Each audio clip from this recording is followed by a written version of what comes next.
Counseling. Ha? Ay, pa natin. Ronnie. Ayos naman. Sigurado na kayo sa gatin na kami mapapasok. Ako tap ng oras masasan. Ay, ba nagsipag-merienda? Dahil lang ka sa hindi biro, no? No. Maraming pa ako ka sa liling tatlong taon, di wala yung agad. Eh, pakasal pa. Kaya nga ng baka. Okay, simulan natin. Gandang maga po sa ating lahat. Narito po tayo sa maging support sa pagitan ng Jim ni Ronnie at ni Annabelle. Meron po ba tumututol? Kung hindi natutuloy, palabakin na natin. Ito ko na sa kanila. Annabelle at Ronnie, kasalang ito yung medyo mahaba-haba ng pati, pero hindi magkahaba. Iniiksihan ko na yun, kasi mga tunay na pagtutuloy.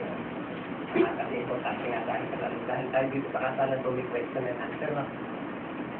Ngayon, kung hindi nyo kaya sagutin ang questions ko, pwede kayong gumamit ng lifeline.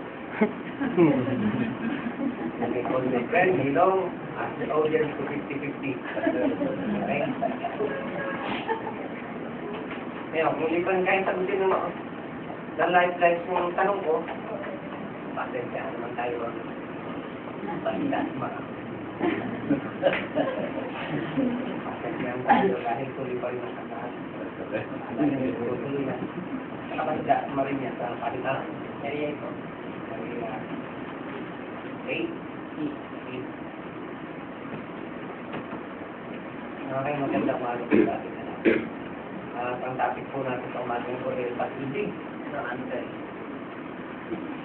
Kasi may dalawang pusong nagmamahala na pag-ibig natin, kaya pag-ibig.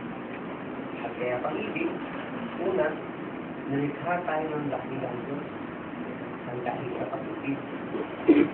Kung nangibabaw ang pag-ibig niya, siguro, walang kawayan, walang initan, walang kagalitan, walang indutan,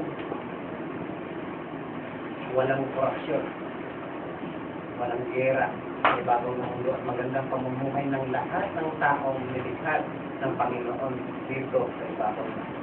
Kung naninibabaw ko, marami kaluluhan kasi galit ang naninibabaw sa puso nila. Hindi sa pagsasawa, hindi sa may galit na agad dito. Nawawala ang pinting pag-ibig na tinatawag. No? At kaya tayo nilikha ng dakilang Diyos ng dahil sa pag-ibig, ginawa niya tayong tagapangalaga. Niwala ba sa Panginoon? Ha? At ayon sa Panginoon, bilang tayo ginawa niya tagapangalaga, ayon sa Kanya, pangalagaan ninyo, tayo, sabi sa atin, ang mga salitang isinuro ko sa inyo, na may takot, paggalang at respeto kayo sa ating dahil sa Panginoon. Ginagaling ba sa mga naman? Baka naman, di ka natin ba? Ito, nakita ko, magkakali kayo. Baka magpapakilala sa loob ng simbahan, tumitingin na ng bagong usong ang langit. Maraming gano'n, kaya natin ba? Magpapakit ka, natin sa mga pogi, magaganda. No? Yun ang kaunahabilin sa atin ng Panginoon. Ang pangalagaan ng salita ng Panginoon sa atin. Pangalawa, ayon sa Panginoon, ayon sa Kanya, pangalagaan niya ang ating tirahan, ang ating kaneta. Ito, sa mundong ito. Dahil kung sisirain natin ang ating kalikasan, hindi na maapektuhan tayo nila. Ang kabundukan, ang kalubatan, ang ilog, lawa, at ang karagatan. Dahil dito natin lahat kinukuha ang lahat ng pangangailangan ng tao. Pagkain, malinis na hangin, malinis na tubig, pera, sasakyan, sa marino ko yan. Diba? Diba? At kung masisira ang ating kalikasan, sira ng mga puno, hindi tayo makakahinga na maayos na maganda ng hangin. Okay, tumagigas pa rin yan, diba? Marami ng usok, no? Carbon monoxide, no? Sisira na environment, o sinapekto ng tao. Pumapasok at nalalang na, unti-unting umiikli ang pamutuhin ng tao. Kaya kaya na po ng tao niya.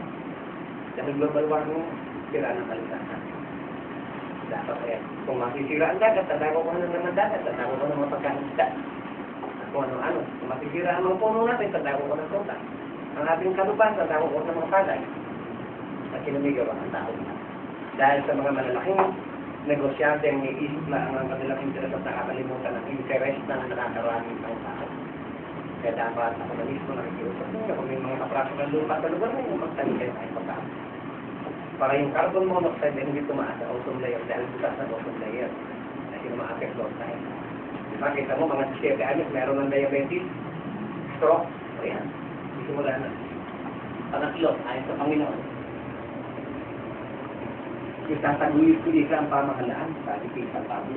Sabi San Pablo sa Biblia, sabi ni San Pablo roon, nakaukit sa libro, isusulong ko ika ang pamahalaan upang isulong ng mga lahat ng namumuno ang magagandang programa na ninanais nila sa kanilang nasasakupan. Presidente man yan, Prime Minister, Mayor, Gobernador, Konsel ng Barangay, Konsel ng Bayan, Kapitan, kinakailangan isulong ng magagandang programa na abot ng kaya nila sa ilalim ng batas ng sinusulong ng isang republika o kung saan ka man nasasakupan. Kagaya dito sa ating sa Batas ng Republika natin ang Pilipinas. Kaguya, kagaya na sinusulong natin sa mga ito, ang sinusulong ko. Ang pag-isang dibdib niyo, nakausap kay Pablo, other evil things of the Philippines, ang pag-isang dibdib niyo, sino nag-o-shape ang mayor. Hindi naman pare.